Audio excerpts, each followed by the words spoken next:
అంటే మన ఎడ్యుకేషన్ సిస్టమ్‌లో వీళ్ళేదైతే నేర్చుకుంటున్నారో, అది ప్రతి దాని మీద, ప్రతి టాపిక్ మీద అవగాహనొస్తది. థియరిటికల్‌గా ఉంటదండి.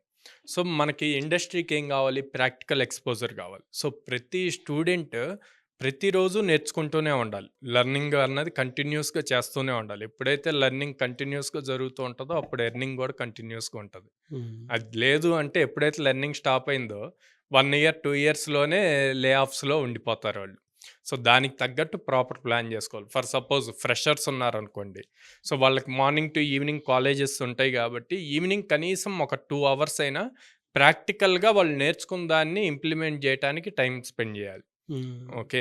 అది ప్రాక్టికల్‌గా వాళ్ళకి సెమిస్టర్ వైస్ సబ్జెక్ట్స్ ఉంటాయి. ఫర్ సపోజ్ ఫుల్ స్టాక్ తీసుకుందాం అనుకోండి. మనం ఒక programming language and then front end technologies, database and then server AWS గాని, మైక్రోసాఫ్ట్ అజూర్ గాని డిప్లాయ్‌మెంట్ ఇవి నేర్పిస్తాం. And GitHub, LinkedIn profile ఎలా మెయింటైన్ చేయాలి, రెజ్యూమ్ ఎలా బిల్డ్ చేయాలి, యాప్టిట్యూడ్ రీజనింగ్ ఇట్లాగా మల్టిపుల్ ఇవన్నీ కూడా కాలేజ్‌లో కవర్ అవుతాయి. కాపోతే ఒక్కొక్క సెమిస్టర్‌లో ఒక్కో సబ్జెక్ట్ కవర్ అవుద్ది. మేమేం జేస్తాము, ఒకే చోట 4 మంత్స్ సేమ్ సబ్జెక్ట్స్ తెచ్చి కవర్ జేస్తాం.